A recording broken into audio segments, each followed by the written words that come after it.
Welcome back, everybody, to the Oakland A's franchise on MLB The Show 23. Season 3 continues, and recently my focus has been on this underperforming offense that is currently dead last in runs scored. So why not work on creating a new lineup, perhaps, and see if that sparks anything for this roster? Tyler Soderstrom moves into the #1 role as we go through a quick game here against the Texas Rangers. I saw they had called up Jack Leiter, and, well, he might be going back down to the minors pretty soon the way he's starting off this season. I moved Soderstrom into the #1 spot because he has this well-rounded skill set, and he leads off the game by flying out to center field. We get Mike Soroka on the mound, and so far through 6 starts, he's been everything we've hoped for since signing him in free agency. First inning, Corey Seager on the ground, hit to Zach Geloff, getting the start at second base. It's an inning-ending double play. One thing he's managed to improve slightly this year is his strikeout rate, and he gets Adolis Garcia with the changeup away for his second of the game. And with a man on, a 3-2 count, he clips the inside edge and strikes out Jonah Heim looking. I was hoping facing Jack Leiter in this game, we might see the offense show up for a big day, but that is not how it got started whatsoever. Arroyo's down looking. We remain scoreless as we go bottom 4. Man on for Corey Seager. And this one is hammered out to right field, and it is gone. On an 0-2 pitch, the changeup catches too much of the plate, and the Rangers take a 2-0 lead. It is the 6th home run allowed this year from Mike Soroka. He's allowing homers at a slightly higher rate than he has the past couple seasons. 2-0 Rangers as we go top 5. Leiter at 58 pitches and loses command here as he hits Lawrence Butler. We had trouble getting base runners. This gives us one. And then Zach Geloff down the right field line. It drops in for a base hit, and Butler moves to third base. We finally have a scoring threat. Tyler Soderstrom looks at ball 4. Not sure exactly where that one missed, but we'll take it. Bases loaded, 1 down. And now we got Nick Gordon, the RBI leader. Line drive left field, not deep, and we do not test. Keeping the bases loaded for Teoscar Hernandez. One swing could do a whole lot of damage. But he's under it. Fly ball left center field. And Leiter works his way out of the jam as the A's leave him loaded and continue to trail. After allowing his home run, it's like it never happened. Soroka, ground ball right back to him. Working here in the 5th inning, gets a 1-pitch out. And then just a few short pitches later, smash to Geloff at second base as we finish off the 5th. Still looking for our first run, though. We go top of the 6th, Seth Brown. Crushed to right field. No doubt about this one. Way back and gone. 441 feet. You can start to see Leiter losing his touch in that 5th inning. And then leaving that one right over the plate. Time to take him out before the outing goes any worse. 2-1 into this Ranger bullpen. Gordon tapped to the right side. Nice flip, and covering is John King to finish off the top of the 7th inning. Again, this A's offense shows you why they are last in runs scored. Meanwhile, Soroka in the 7th, still nailing the corner with a slider on the outside. He gets Adolis Garcia. Jorge Mateo with a man on. He goes around on a pitch way inside, and that finishes off the 7th inning for Soroka. But here are the A's running out of time. 2 down here in the 8th. And here's one crushed to left center. Arroyo gives it a drive, and this one is gone. He had those close calls last episode. He finally gets one over the fence for us, and it's number 5 on the year, tying the game at 2. And who else played well last episode? Well, Zach Jackson gave us some clean outings. Bottom of the 8th, Willis Baker reaching for the slider away, strike 3. 2 quick outs for Jackson. Just needs 1 more. But we're going to pitch carefully to Corey Seager. He's already gone yard. 3-2. Missed inside. And that's enough for Zach Jackson. We're going to put in the lefty now, Victor Gonzalez, who's been really solid this year. But he falls behind Nate Lowe and walks him on 5 pitches. 2 on. Go-ahead run now at second base. Marcus Semien. Line drive, center field, down for a hit. They wave around Seager. He will score, and the Texas Rangers take the lead 3-2. The bullpen just can't hold it for us. And we go top of the 9th. Brock Burke comes in for the Rangers. 7 for 8 this year in save opportunities. And leading off, we have Zach Geloff, again getting more chances to play every day. That's it well the other way. Going back, this one is gone, and Geloff ties the game again. Second homer of the season. We got to see number 1 last episode, and he's continuing to make the most of these at-bats. We tie the game and eventually go to extra innings. We have a man on for Teoscar Hernandez, who taps it softly back to the pitcher, and the runner advances up to third base. Then we get Seth Brown at the plate with 1 down, and he flies this one the other way. And that's it deep enough to think about sending the runner, which we do, and he is in there safely. Gordon makes it 4-3. We end up going to the bottom of the 10th inning. I did not make a pitching change, leaving Alex Reyes out there and walking Bubba Thompson. So Acevedo comes in for a save opportunity, but a very difficult one with 2 on and nobody out. Willis Baker squares and puts down a bunt. And there's just way too much speed on the base paths here to even consider going to like second. Max Kepler's a Ranger, that's random. And now after an intentional walk, we load the bases. Kepler's ahead. And still, he puts down a bunt and a very good one to tie the game at 4. So we reload the bases, intentionally walking the next hitter. Adolis Garcia, fly ball left center, Gordon to the gap. And he sends us on to the 11th inning. We try this again. 1 on, 1 down. Butler cranks one out to center field and hit well. Way back, but stays in the yard. That's an easy tag from third base, as we do get the 5th run. We got 2 down, and Zach Geloff coming to the plate again. He's 2 for 4, had the home run, and I'm liking what I'm seeing so far. And with Madrigal's struggles, I could see him playing more at second and maybe even third base at times. 2-2 count from Barlow, and he's out in front and drops it in left field for a base hit. Geloff with a 3 for 5 day. Extending the inning, and Hernandez hits one into right field for a base hit. 2 on now for the A's as we flip this order over. Soderstrom, base hit right field. Geloff waved around, the throw comes in, and nails him at the plate. That was a little over-aggressive. Could have had the bases loaded there for Gordon.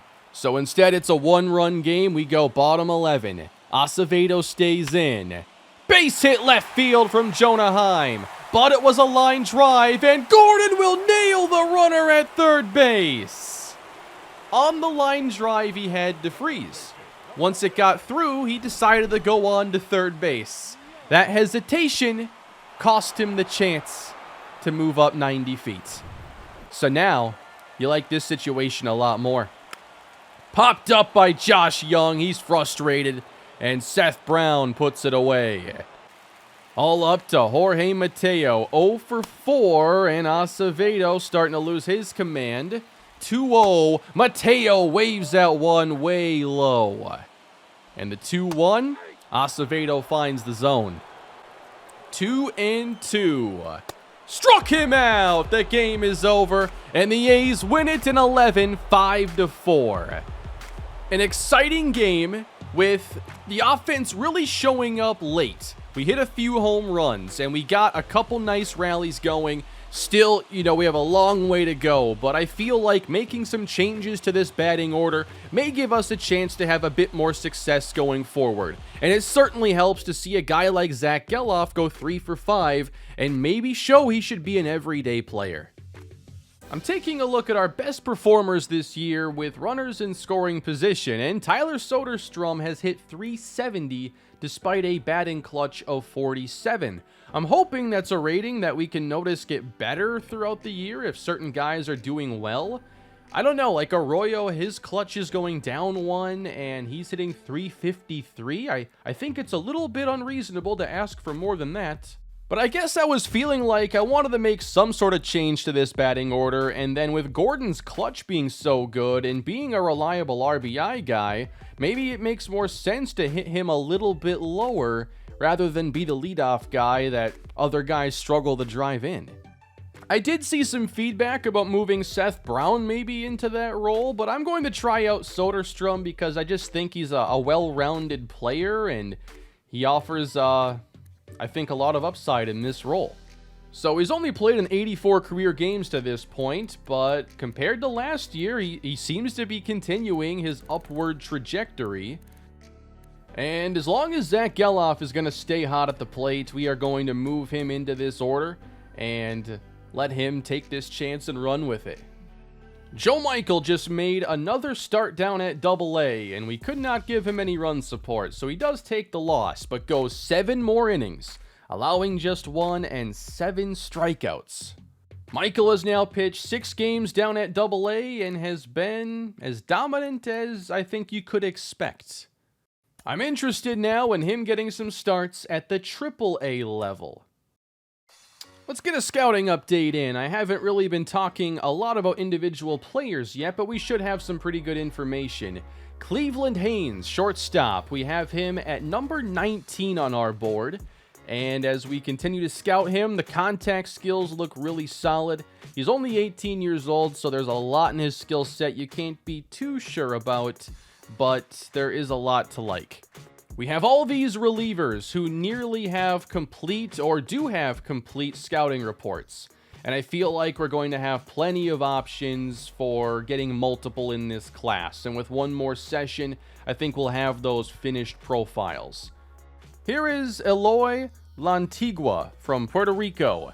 And I like the hit per 9 being super high. The walk per 9 seems to be a strength of his. Home runs a little bit lower, but he'll be an option for us. I think once you get into the later round 1 and 2 conversation, we'll have 2 picks there pretty close together. Chris Hidalgo is 57 on the board and 20 years old. Really good hit per 9, really good walk per 9, but strikeout per 9, home run per 9, a little bit lower. I still like what I see with David Dominguez, even if he comes in a little bit lower on our board than the MLB board. And I can also see us taking a player later who's a little bit lower with maybe a lower ceiling, but I think Eddie Diaz here with potential where it's at and pretty good skills for getting strikeouts and keeping the ball in the ballpark. He might be somebody you could plug in as a decent reliever. We unfortunately dropped that series to the Texas Rangers and move on to a series against Los Angeles where we get swept. Forrest Whitley's struggles, I think, have reached a point where we should look at finding a new role for him. The success in the spring has not carried forward. And we're also seeing Gunnar Hoagland struggle in an easier role, so we might have to make a couple of moves. But thankfully at AAA, you do have some guys who have played really well. Luis Medina, 40 really solid innings, has him on a hot streak. And Mason Miller has been lights out as well. Kyle Muller could even make a case for getting called back up. That means Hoagland is going to have his first option used up to be sent back down to AAA. Well, unfortunately, we have found ourselves back in the basement here of the American League West, now with a worse win percentage than the Texas Rangers. Joining the big league rotation now is going to be Luis Medina, while everybody else is in the middle of a cold streak, apparently. Like, the whole team is on a cold streak. But Medina did make 6 appearances for us last season, and the numbers are pretty good on him. There's the first bit of development we've seen for Joe Michael. He has +1 to his hit per 9 and pitching clutch. We'll take that. And he did make his first AAA appearance, going 8 innings, striking out 9, giving up just 2 runs while walking 4.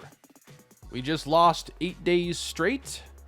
Oh, come on, 95%. You can't just finish these up for me easily. I don't want to spend another week on the same pitchers we've been scouting.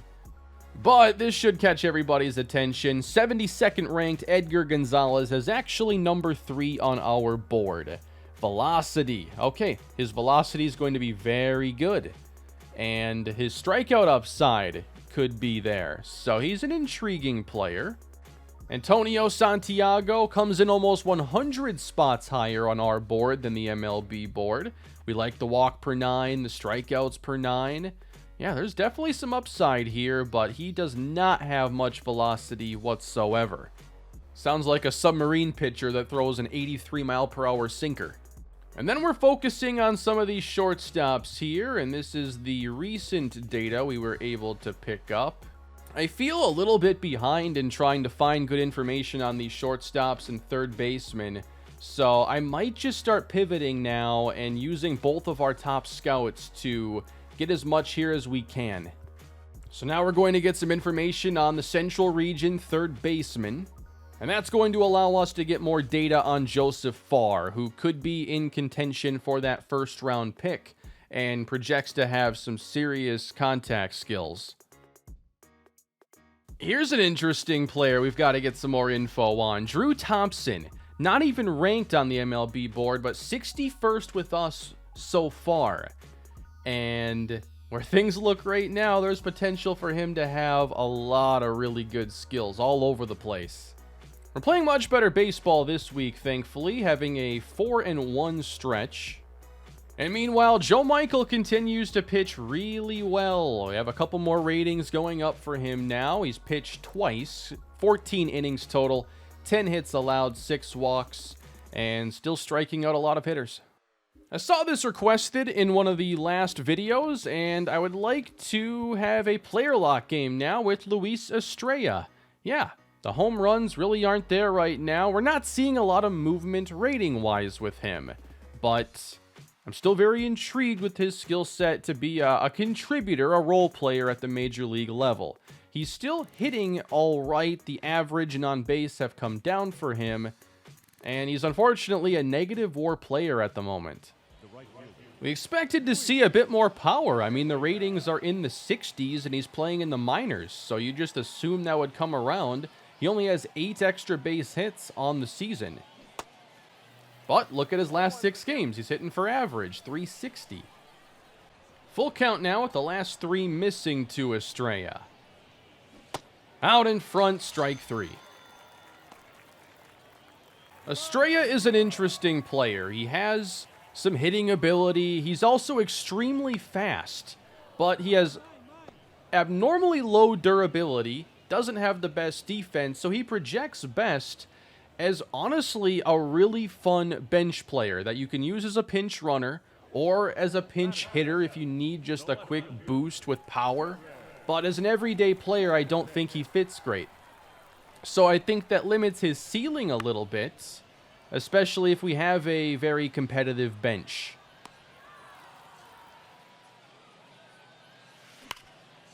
That finds its way through. It took a couple games, but got a hit here with Estrella, and it's another single. That's his specialty this year. And then you got Aaron Don. He's 2 for 2, has a triple. Estrella trying to work into scoring position. Of course, we're going to be running. And it's a pitch out. He's in there, though, safe. He's a tough guy to throw out. And I feel like, you know, with this speed, and if he does show pretty good value with the bat, I don't think that having him as a bench player is a bad role or even disappointing. I think that he's so fast that that'll be useful. And his power, you know, looks like it could be pretty solid. It's already in the 60s. Just for whatever reason, it's not producing anything right now. 10th inning for Estrella. On the ground. Now you got to make the throw, and he's too quick for that. Infield single. And there's Aaron Don, whose OPS is what you'd expect more so from Estrella, but he's actually supplying a lot of extra base hits this season. 3-2 to Don, and it's cranked to center. Okay, I thought for some reason that was going to go a lot further. A ball is not cranked if the shortstop catches it. Just looked pretty good, I guess, off the bat from this angle. Oh, we gotta go. And strikeout. We end up winning that game. We got a few more there in the 14th inning as Denzel Clark, I believe, went yard or did something there. But that's where Estrella is. He's just still going to have to do a little bit better here, I think, in the minors, and then might get a chance. You know, rosters expand or somebody gets injured. He might get a shot to get called up. But right now, I think I'm a little more excited about what Aaron Don is doing this year, hitting .321, 6 homers, 31 RBIs. And we like seeing, you know, the power versus righties now. That's into the 40s. And his contact continues to improve at the same time. He's not sacrificing contact for power. And then you've got his arm getting a little bit better as well. Every point counts. And let's get into our main game for the day. We're going to meet up with the San Francisco Giants. We got the Battle of the Bay right here in Oakland Coliseum. And again, it's going to be Mike Soroka taking the mound for us, making start number 10. Well, this entire team seems to be in the middle of a cold streak. He is one consistent force for us. Even if he's also apparently in a cold streak or something, his numbers are just fine, though. We're seeing a 3.3 ERA, 43 strikeouts, .8 WAR, 3.9 FIP.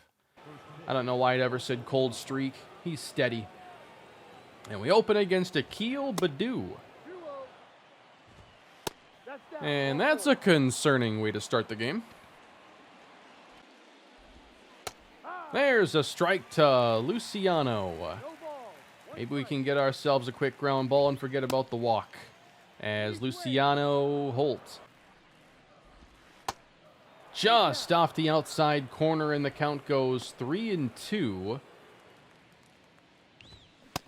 Got him with a fastball inside.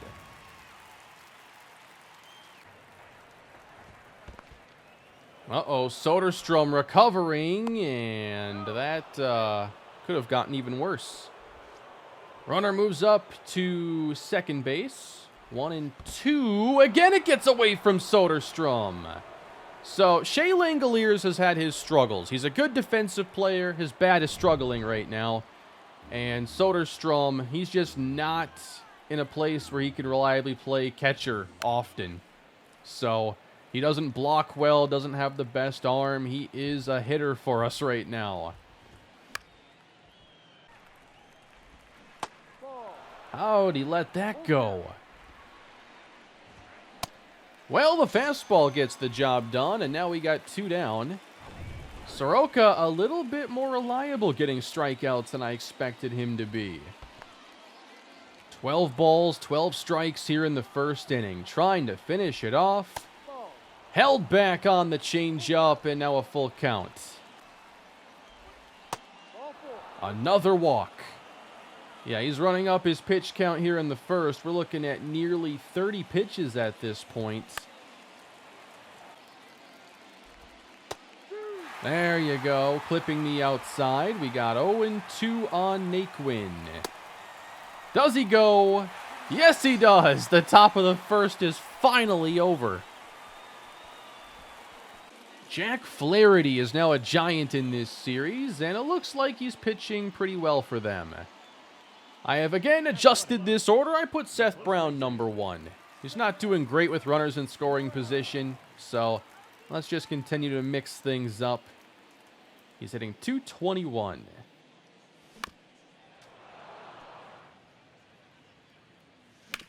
On the ground, third. Brown retired. There are the batting averages this year, and now we are the worst team in the American League in terms of OPS. Soderstrom comes in .250 on the season. And he taps it up the first base line.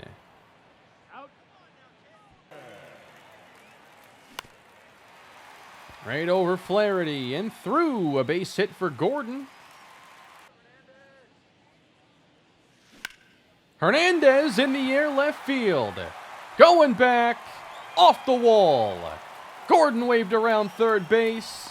And he will score. It's a 1-0 Oakland lead.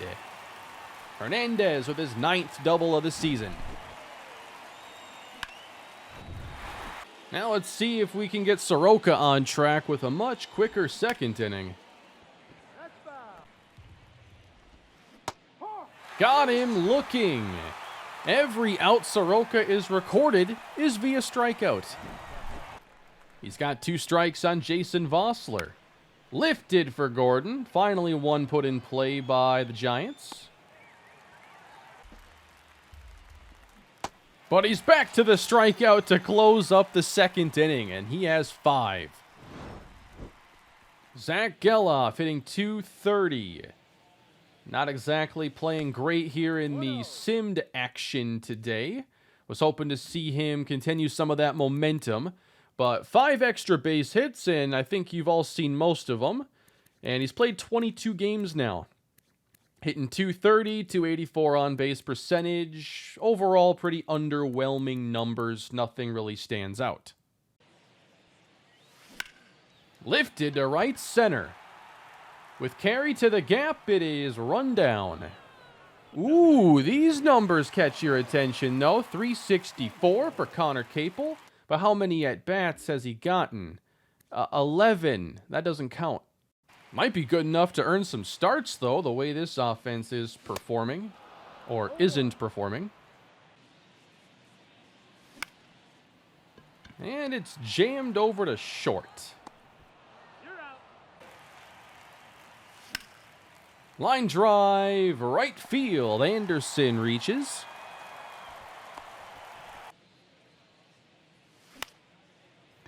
Over first base, and we continue to do some damage here with 2 down.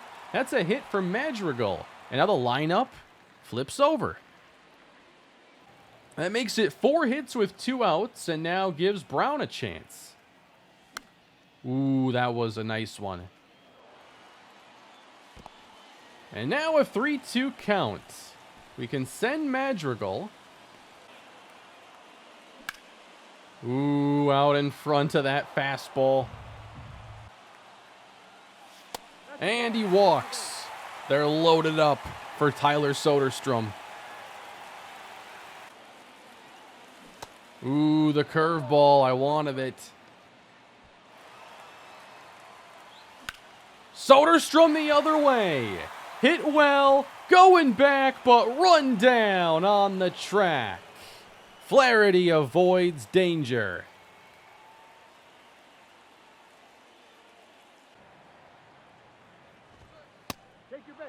There's a 4-pitch walk again for Soroka, as Akil Baddoo has reached without having to swing.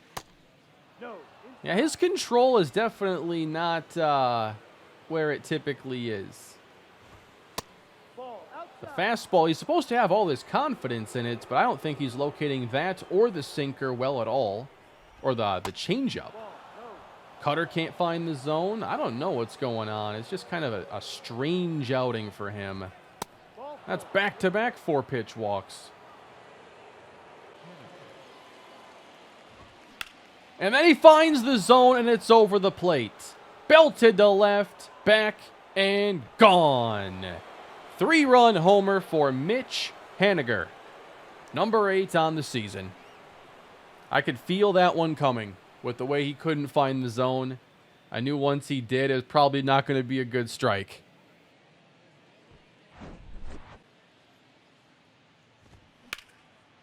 That's going to find its way through. It's a 2-out hit for Tyler Naquin. Yeah, I don't know if Soroka's going to make it much further in this start. He's already at 64. Maybe he gets through the 4th inning, but I can't see the 5th at this stage. And that's up the middle. Yastrzemski turns on that one. I thought that was a pretty good 2-strike pitch.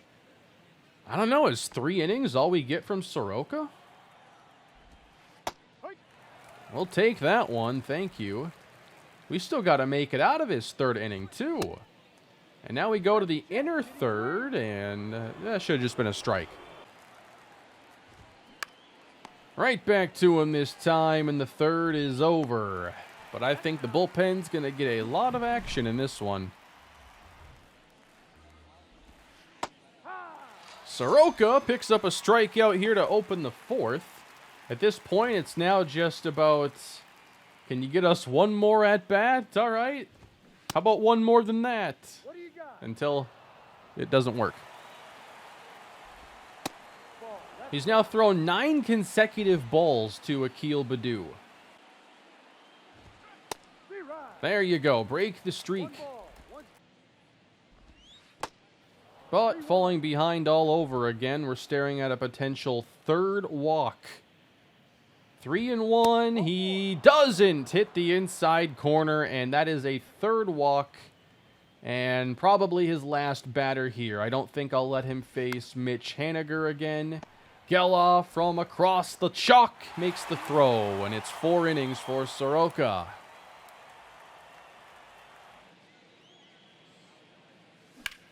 Geloff hits it sharply, but right at short, he is gone. Capel to the gap. That time it was elevated, and Capel's going to have extras here. That was 108 off the bat. Up the middle, Anderson, it gets through, and here comes Capel around to score.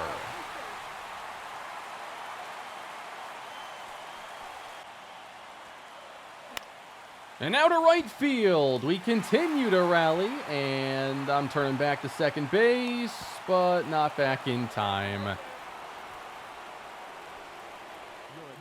Well, we're going to see exactly what our bullpen can do today. They're going to be pitching here in the 5th inning, starting with Landon Sims.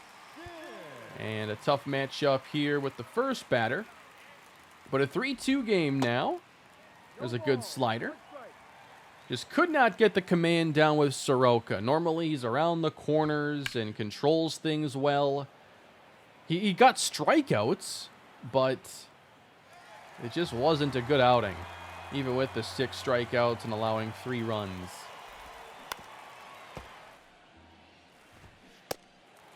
He went around, says the home plate umpire, and Sims gets a strikeout. And now he gets ahead of Thairo Estrella. As a team, I think that makes it 7 strikeouts for our pitchers. Trying to make it 8. There's number 8 on the slider. Bottom of the 5th, Soderstrom versus Flaherty. I wanted that. Smoke to right field. Extras off the wall. Soderstrom on his way to second base. I've seen some feedback to maybe think about getting him some everyday playing time at first base, which I'm not against. I'm trying to figure out this Langolier situation because he's really struggling. Might have to call up a different catcher or just start playing Soderstrom every day as a catcher and getting somebody else into the order. At least in that case, he'd be developing and maybe have a chance to improve his defensive skills. We have a pretty good option, though, in Daniel Susac down at AAA. Swapping him and Langoliers might end up being a necessity here pretty soon. Waved at it. If there's anything he's had pretty good control of, it's his 12-6. He hasn't missed a lot with it. I rarely find a curveball I don't want to swing at. Tapped it. Second baseman charges. 2 down. Christian Arroyo. It's up to him to tie the game. And he's done a pretty solid job for us this year. He's doing well with runners in scoring position. One of the few players that's been reliable offensively. 2-0. Line drive, base hit center field, and the game is tied. Arroyo delivers.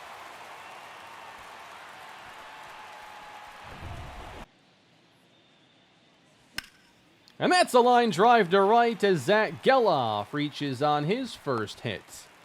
Pretty sure Flaherty's about to see the end of the road here. And he is getting pulled. San Francisco is going to bring out Anthony Desclafani.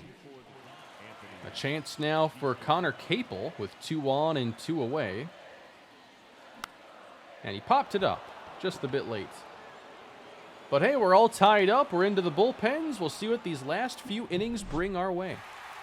Here's Zach Jackson. ERA at 5. I'm not scared. 7.89 up for the Giants. Swings through it. Doesn't have a good, a high velocity fastball, but it's effective. And strikes out Vossler on the slider.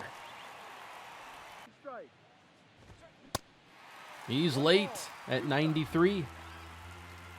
Change up away. Jackson strikes him out.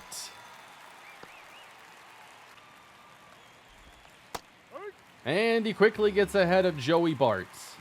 0-2 lifted for Hernandez. Well, that's the best pitched inning we've got in the entire game.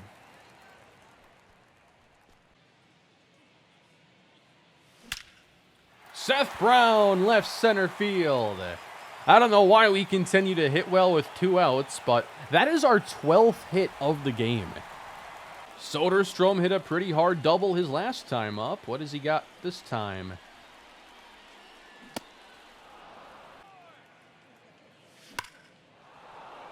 Watch out. Trying to go the other way, and now he's behind 0-2.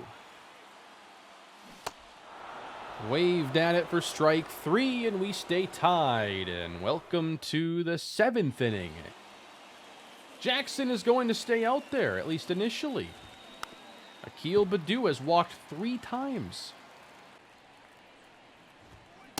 Jackson strikes him out on 3 pitches. And now he's going to face the man who's driven in all their runs. It's Mitch Haniger, who had a 3-run homer. Jackson facing his 6th batter. Just about to hit 20 pitches on the day. He's late on it. They end up late on his fastball all the time. Nearly looking. Come on. Full count. Tyro Estrella on deck. Waved at it. Strike 3. When a reliever comes in and pitches that well, you know what you need to do? You got to go help him get the win. Turned on. It's down the line. Hit well. This one is off the wall. Hernandez hustles into second, nearly giving us the lead. Instead, it's a 1-out double. Looked pretty good off the bat. I thought he was going to have enough. We know Hernandez has some serious power, but just not enough behind it. Now Arroyo had an RBI in his last at-bat. And now a fly ball left center, but that one didn't have the sound. 2 down. Well, Zach Geloff, he's had some moments lately. You stack enough of those up, you can stick around for a while. 2 down, man on second base.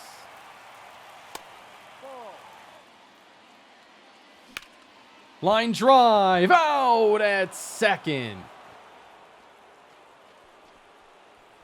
Victor Gonzalez, one of our best additions.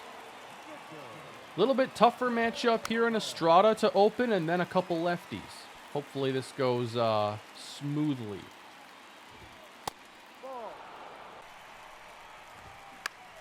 Lifted for Anderson. Coming in. 1 down. And now struggling to find the zone. I mean, they're not missing by a whole lot. Comes back, though, full count. Soderstrom wants a slider. Got him right down the middle. Bullpen's done a great job, and we move bottom of the 8th inning. Connor Capel.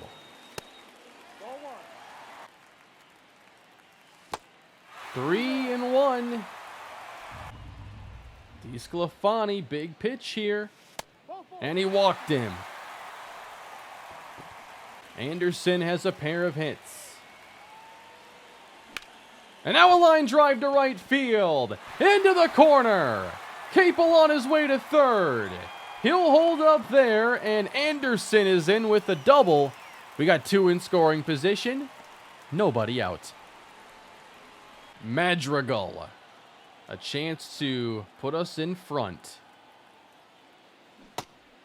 Strike 1.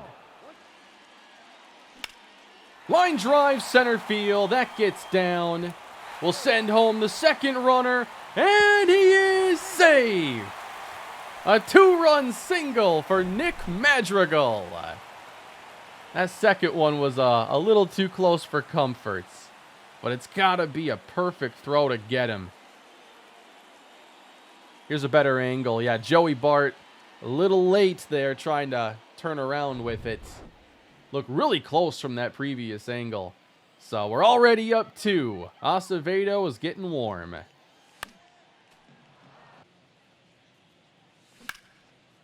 That's driven hard to right center field. Way back. Off the wall. And now Brown trying to make his way into second, and he does. Still nobody out. Took him that long to make a pitching change, and they bring in a guy with an 8 ERA. This is like the first year I had him back in the Rockies franchise. Soderstrom's got a chance now to do some damage. Soderstrom muscles it out to center. That's at least a sacrifice fly, and it's gone! Number 6 for Tyler Soderstrom. A 3-run jack opening this game. Big time in the 8th inning. 4:05 to center field. Still nobody out, by the way.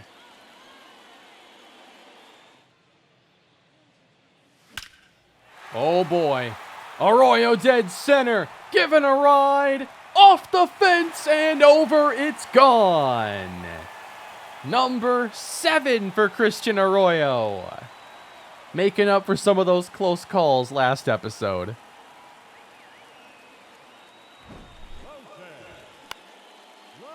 What a game this just turned into. A huge 9th inning where we played 6.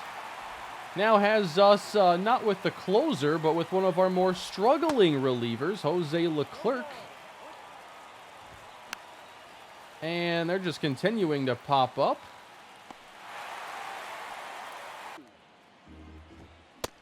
And that's the game. A's win it 9-3 and take the Battle of the Bay here in this episode. Fun game? Mike Soroka didn't have a great outing, but the bullpen came in and was lights out after he exited. The Giants only had 1 run-producing hit the entire day, 4 hits total. We had 18 hits. Everybody in the lineup had a hit, and all but 2 had multiple. Hard to beat that, and we struck out 3 times. I'm seeing the ball a little bit better. By the way, they struck out 15 times. Very different days for these 2 teams.